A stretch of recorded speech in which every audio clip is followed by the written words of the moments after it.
Boa noite a todos que estão participando aí do evento. Meu nome é Flávia, como o Álvaro já falou, e agora eu vou apresentar para vocês sobre o meu projeto de iniciação científica, que foi a metodologia para o desenvolvimento de jogos sérios, utilizando a biblioteca Pygame e o Raspberry Pi. Bom, eu vou começar agora definindo primeiramente jogos sérios, porque quando falo de jogos sérios, algumas pessoas não entendem muito bem qual que é o propósito, o significado de um jogo sério. Então, um jogo sério, ele pode ser divertido, mas o objetivo não é só esse, não é apenas o entretenimento. O jogo sério, ele tem algum fundamento por trás, que normalmente é ou treinamento, ou educação, ou desenvolvimento de alguma habilidade, né? E nesse caso aqui desse projeto, foi para auxiliar pacientes de fisioterapia. Eu vou começar primeiro aqui dando alguns exemplos de alguns jogos sérios já desenvolvidos em outras universidades por outros alunos para ingressar um pouco no assunto.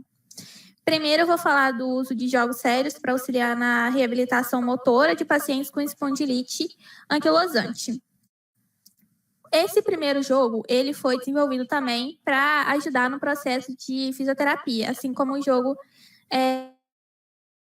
desenvolvido aqui na iniciação. O hardware utilizado foi o Kinect e o software foi a Unity. Geralmente, o software utilizado para jogos sérios é o Unity, porque o Unity tem mais recursos e tudo mais. Então, aqui a gente pode ver o Kinect, né? Para esse jogo, foram encontrados alguns movimentos, né, que o paciente deveria fazer para conseguir cumprir o objetivo do jogo. E os movimentos selecionados foram esses três. Esse primeiro aqui com a cabeça, o segundo com o tronco e o terceiro da pessoa colocando a mão no joelho. Esse jogo, né, que está apresentado aqui do lado, apresenta a posição que o jogador deve executar e informa a pontuação que ele pode obter na fase.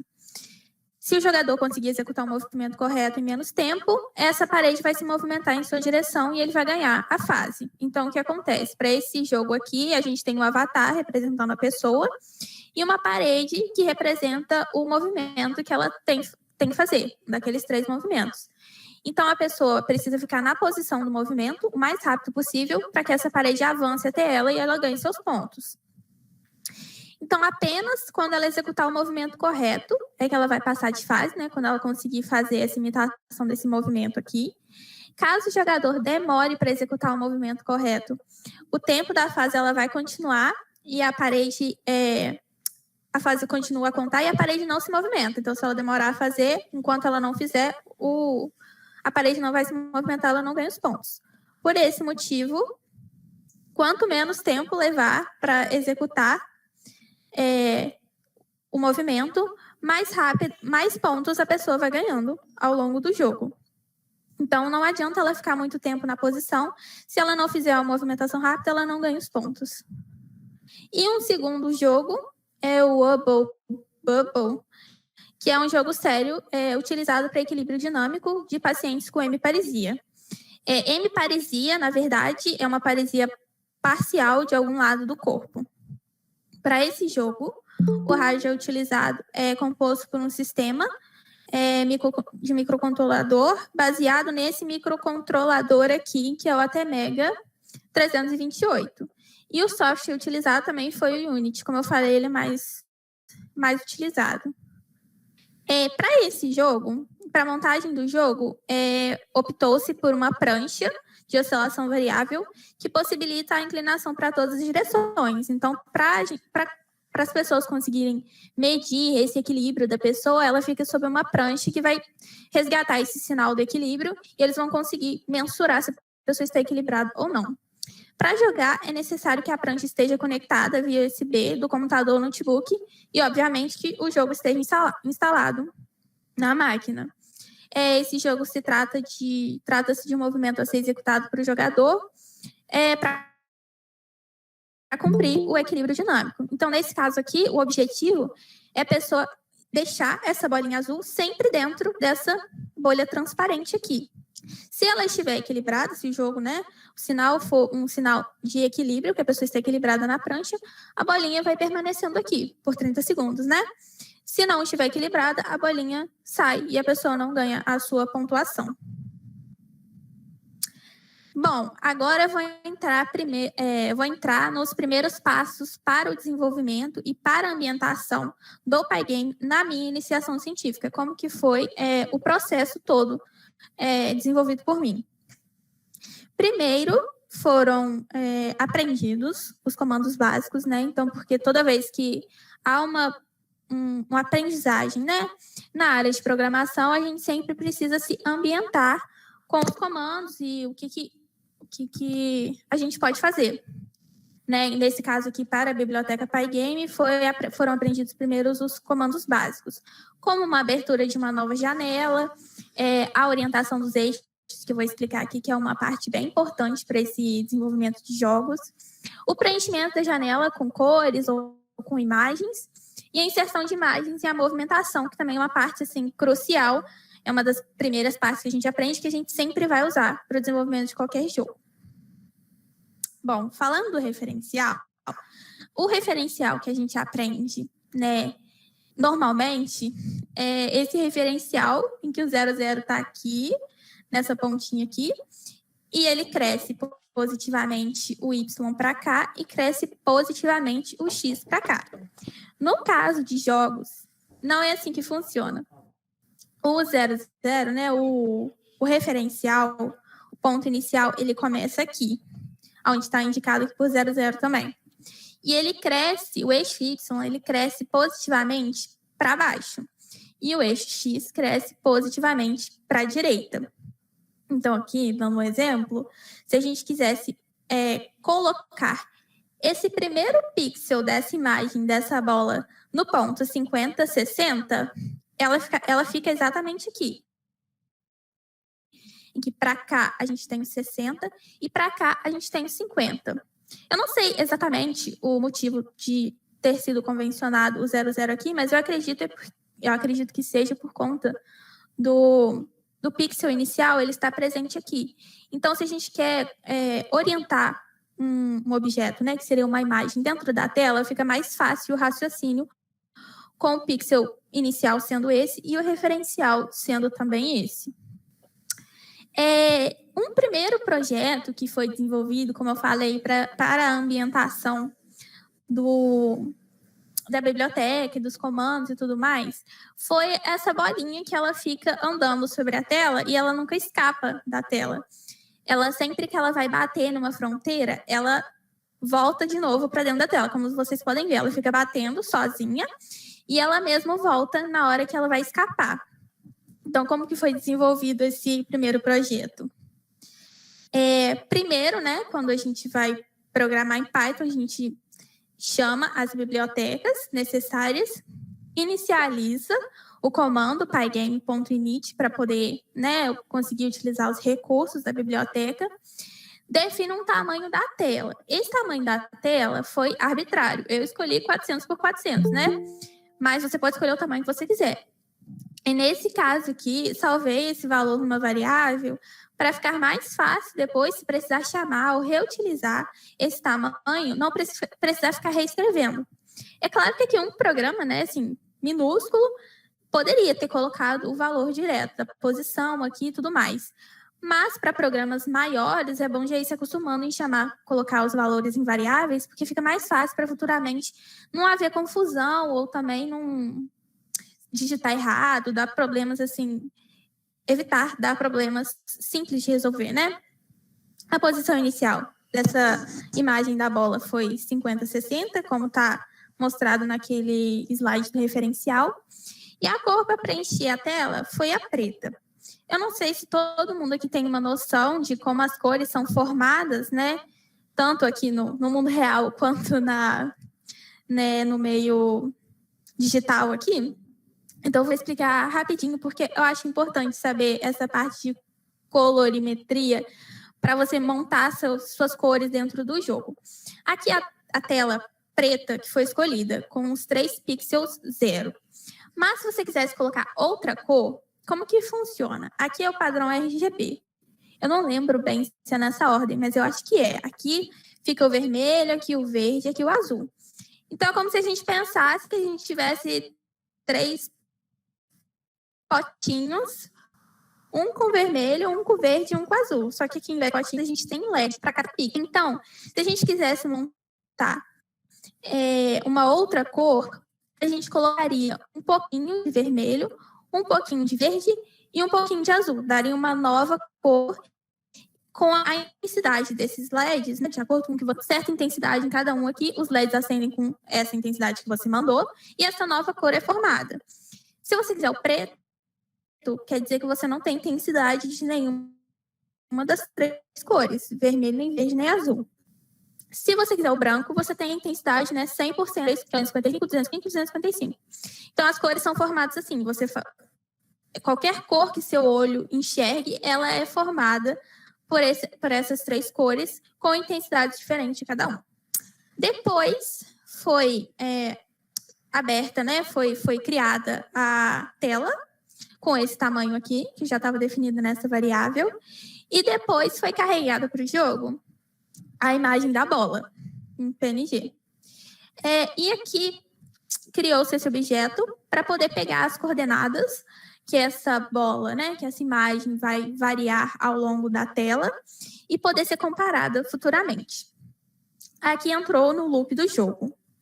A gente sempre inicia com um evento para poder fechar a tela, caso a pessoa queira.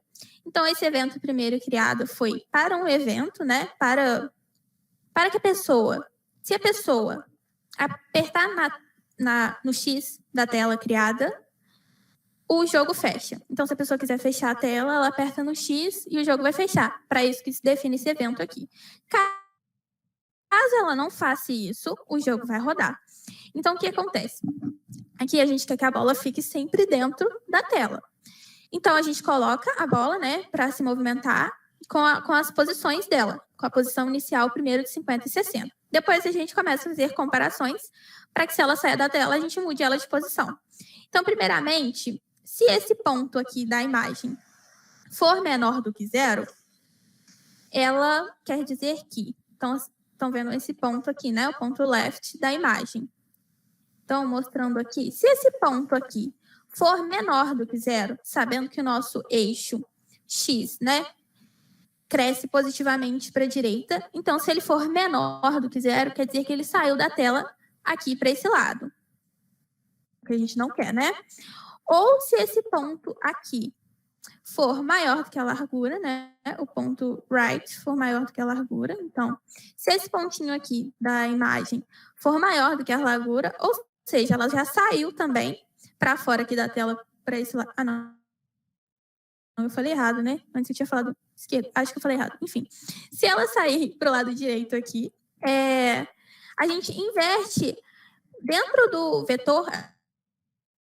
Aqui a gente tem vetor posição e a primeira coordenada indica a posição X. Então, se ele tiver saído, a gente inverte essa coordenada do X. Então, o X, se fosse menos 10, ele vai passar a ser 10, por exemplo.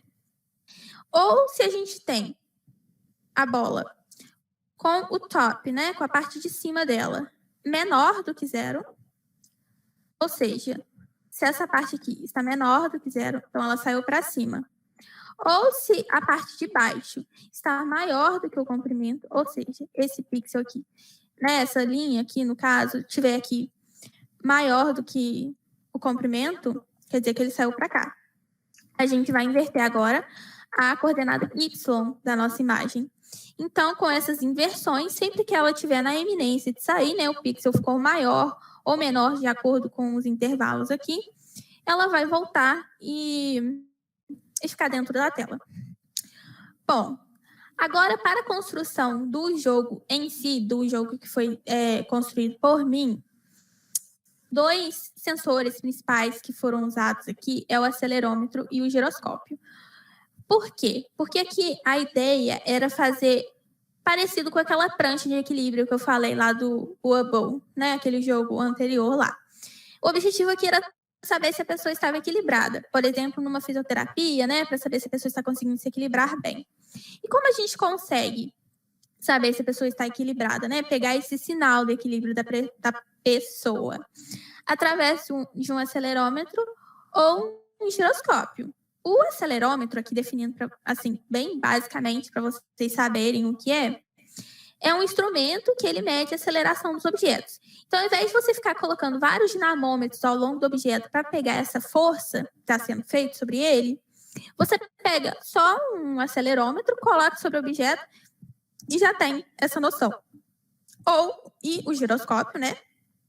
Que é um dispositivo utilizado para indicar as mudanças de direção de um objeto em movimento, que também seria, né, usado nessa prancha para saber as movimentações que foram feitas.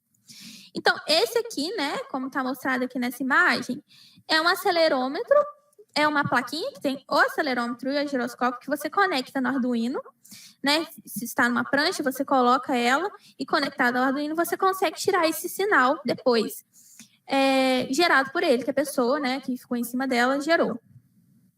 Então, aqui a gente pega esses sinais, a gente trata eles. Esse aqui eu peguei e joguei no MATLAB. Então, você faz algumas operações lá para você conseguir visualizar esse sinal melhor, porque quando a gente pega lá não fica tão nítido assim. Então, aqui a gente tem, ó, o sinal XYZ do giroscópio, XYZ do acelerômetro, que tem intervalos, né? Por exemplo, que a pessoa está equilibrada, desequilibrada, vai subindo e descendo. E a gente usa esses sinais justamente para colocar dentro do jogo. Bom, o projeto ele não foi iniciado, né, do jeito que vai ser mostrado no final. Tiveram outros processos e outras ideias antes de formar esse jogo final.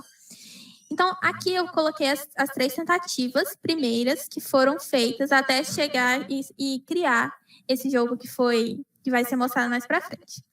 A primeira tentativa foi criar uma superfície e preencher com diferentes cores de acordo com os intervalos definidos. Porque se vocês olharem aqui, existem vários pontos. Se for pegar ponto a ponto para poder definir intervalo, fica impossível. O jogo vai, né, ficar sem sentido. Então, você pega... a ideia aqui seria pegar alguns intervalos desse sinal que a gente coloca para dentro do jogo.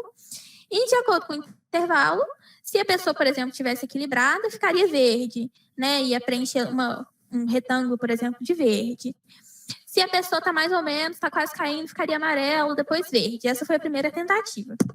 A segunda tentativa foi fazer com que imagens diferentes aparecessem de acordo com os intervalos definidos. Então, seria basicamente a mesma ideia, só que com imagens. Por exemplo, se a pessoa estivesse equilibrada, ia aparecer um sinal de beleza. Se não estivesse equilibrada, um sinal de não beleza. E teve uma outra tentativa também, que foi mover as imagens para o infinito e substituí-las, né? Se fosse beleza, por exemplo, se fosse a imagem de beleza, ela ia ficar lá no tempo de equilíbrio. Se não, ela sairia e depois apareceria outra. Só que nenhuma dessas tentativas foi a que prevaleceu para fazer o jogo mesmo.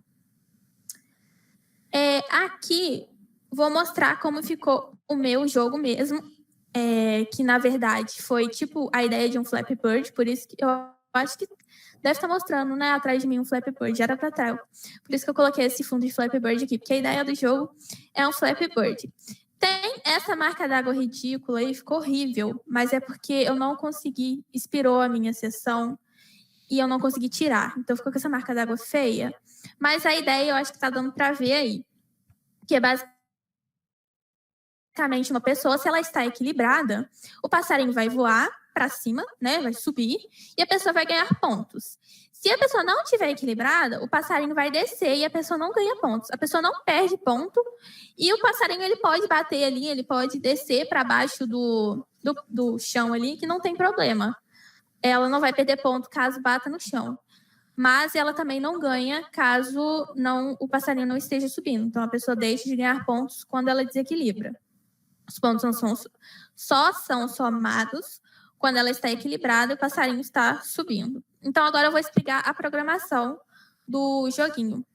Primeiro, como sempre, foram importadas as bibliotecas. Então, né, Pygame.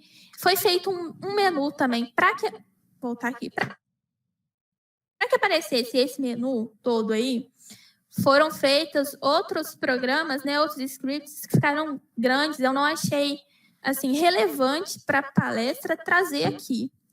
Então, teve essa parte também do menu, só que ele, por enquanto, só serve para entrar dentro do jogo. Então, também não achei que seria interessante trazer. Portanto, as bibliotecas e, primeiramente, foram definidas as variáveis iniciais. Para esse jogo, não foram pegos vários sinais do acelerômetro, nem do giroscópio. Foi só um jogo de teste que nem foi utilizado também por nenhum paciente, então eu usei o sinal X do acelerômetro. Para que é isso? Se eu precisar falar de alguma variável, eu vou voltando aqui, porque não faz sentido eu ficar explicando sobre todas. Aqui uma parte das cores, como eu tinha falado anteriormente, tá vendo? Aqui, por exemplo, o vermelho. Você pegou só a parte do vermelho e cancelou as outras. Azul, branco, enfim, as cores, como elas se misturam aí. Beleza. O jogo sério aqui, continuando.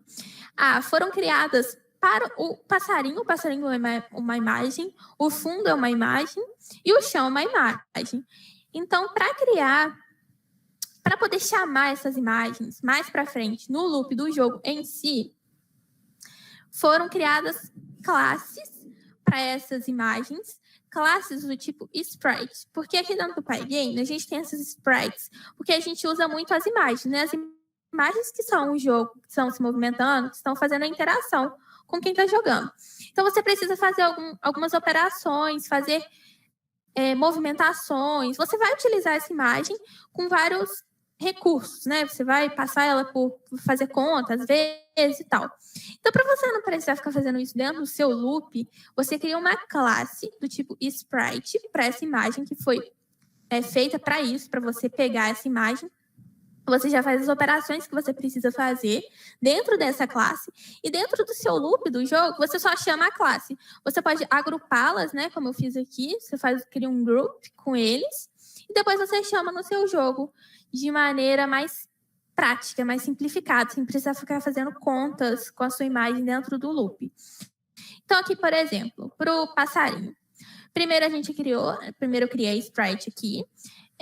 Importei a imagem do passarinho para dentro da sprite.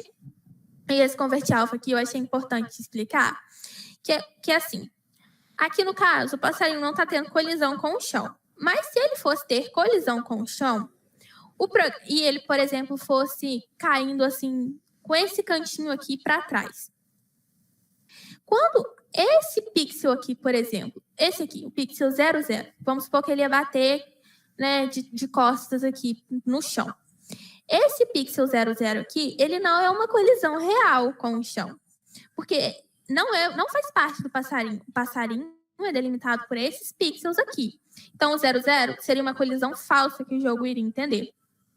Então, para que o programa entenda que esses pixels aqui são transparentes e não é uma colisão real, você coloca esse convert alpha aqui, que ele vai entender que todos esses pixels aqui, ó, que são transparentes, não são colisões reais com a próxima imagem, né, com a imagem que você queira. Enfim. Depois aqui foi colocar, aqui eu peguei um comando para poder pegar o posicionamento da imagem e eu a coloquei bem no centro da tela. Então, deixa eu mostrar aqui a variável. A variável, aqui ó, a tela, ela tem 400 de largura por 800 de comprimento, né? Que foi variáveis definidas aqui. Então, eu coloquei o passarinho aqui, né, na coordenada X no centro da tela e na coordenada Y no centro da tela. Peguei, né, o tamanho da tela e dividi por 2. E defini uma velocidade para o passarinho, que é a speed, que no caso aqui foi 10. Beleza. Toda sprite é uma definição do Pygame, toda sprite precisa de uma função de atualização. Então, sempre que você for fazer sprite, você cria a função e, obrigatoriamente, você faz a função de atualização. Então, aqui nesse caso, a função de atualização, ela contém a gravidade e a velocidade do passarinho. E para que tem essa gravidade aqui? Porque, por exemplo, o passarinho, ele vai pegar, vão ser pegos os intervalos lá que a pessoa está equilibrada e que ela está ganhando ponto. Então, ele está lá subindo, subindo, subindo. De repente, a pessoa desequilibra. Então, ele precisa descer. Mas ele não vai teletransportar daqui e cair para cá. passarinho, né, ele vai descer gradualmente. Para que não aconteça esse teletransporte da imagem de um lado para o outro, você coloca esse outro parâmetro, que aqui foi chamado de gravidade para ficar mais próximo, né, da vida real, para que ele venha descendo gradativamente, igual foi mostrado ali. Ele não vai passar de um ponto para o outro, ele vai descendo gradativamente, assim como ele vai subindo gradativamente.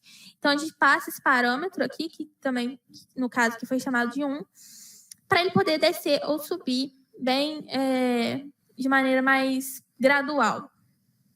E o bump, que é justamente essa subida, né? Ele vai dando subidinhas assim, graduais, mas através do comando bump.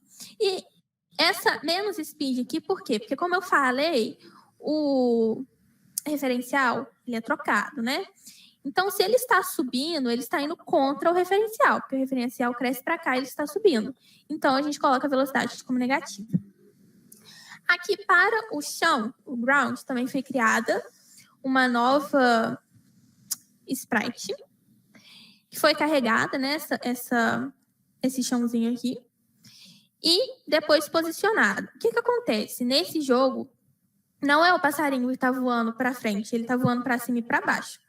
O jogo, o chão é que está movendo para trás. Então, você tem a impressão que o passarinho está voando para frente, mas, na verdade, é o chão que está andando.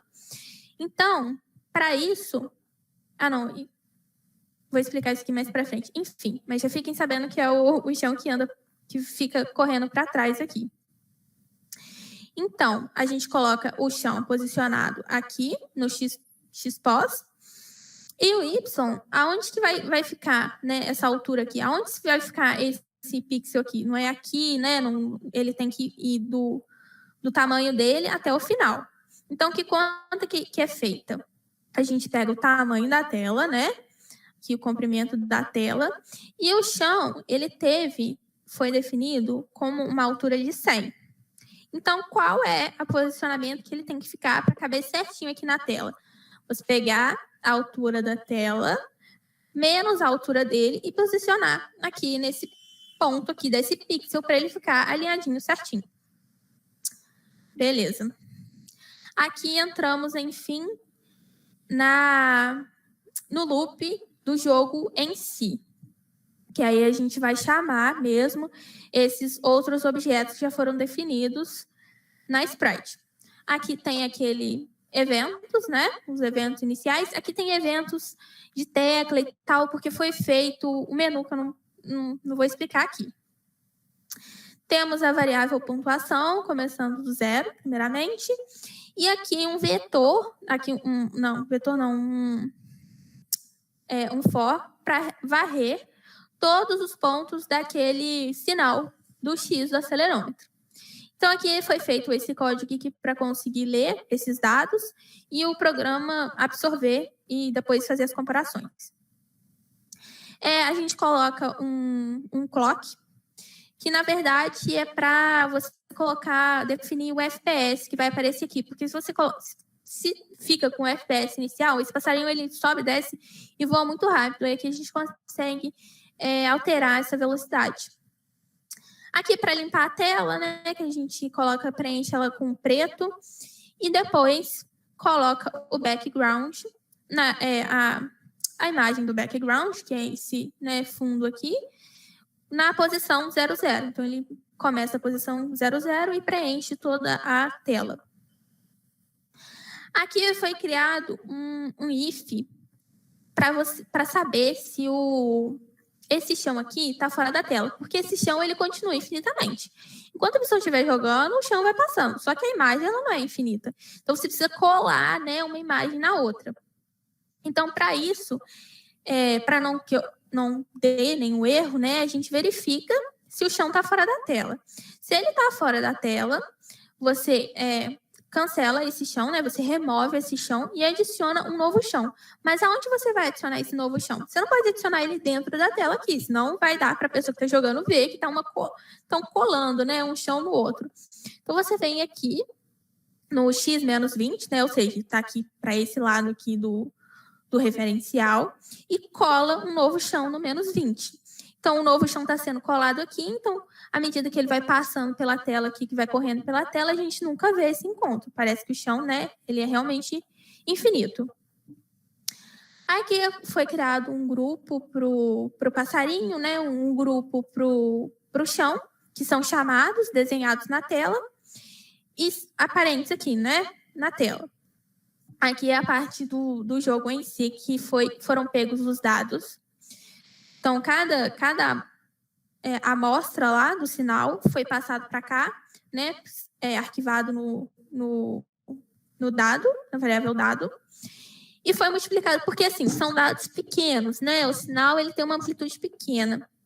Então, para que pudesse o passarinho, a gente conseguir ver essa diferença dele subir, descer de acordo com que a pessoa se equilibra ou não, foi multiplicado por um fator de 350. Eu fiz experimentalmente, não existia uma explicação para ser 350, porque eu achei que 350 ficou agradável, deu para ver o passarinho subir e descer, e ficou assim, ficou bom. Não existe explicação para isso, então. E o comprimento lá, aí, beleza.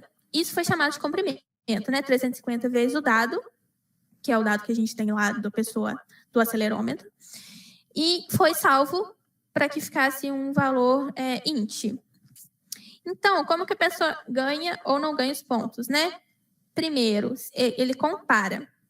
Existe um ponto de referência, que foi dado por 650, eu acho, está definido aqui. Não, 100. Então, existe um ponto de referência. Minuto. Se esse valor do dado foi maior do que o ponto de referência, quer dizer que ela está equilibrada. Isso também foi experimental, não existiu uma pessoa realmente lá vendo se ela está equilibrada ou não. Foi assim, de acordo com o sinal, foram definidos esses posicionamentos. Não foi algo assim, com o médico vendo nada. Foi experimental. Então, de acordo com esse ponto de referência experimental, se o valor do dado do acelerômetro for maior do que o ponto de referência, quer dizer que a pessoa está equilibrada, experimentalmente. Então, ela vai ganhando pontuações. Se não, o passarinho desce, né? Se for maior, além dela ganhar pontuação, o passarinho dá um bump, ele dá uma puladinha. Se não, o passarinho desce, ele não dá o bump, e a pessoa não ganha pontos. Ela não perde pontos, mas ela também não vai ganhando. Ela só ganha se o comprimento for maior do que o ponto de referência. Então, aqui mais uma vez, para vocês verem como que funcionou, porque depois de ter explicado tanto. Aí aqui, você entra no menu, aí tem algumas opções que eu acho que eu falei, que não foram definidas ainda, você aperta Start, e aí o passarinho está subindo. E eu fechei depois. Ou seja, enquanto a pessoa foi ficando equilibrada, o valor da amostra foi maior do que o ponto de referência, o passarinho fica subindo. Olha lá, teve uma hora que desceu porque a pessoa não estava com o valor da amostra maior do que o ponto de referência. E foi isso. Isso. Acabou. Então é isso. Muito obrigada. Se tiverem alguma dúvida, só falar.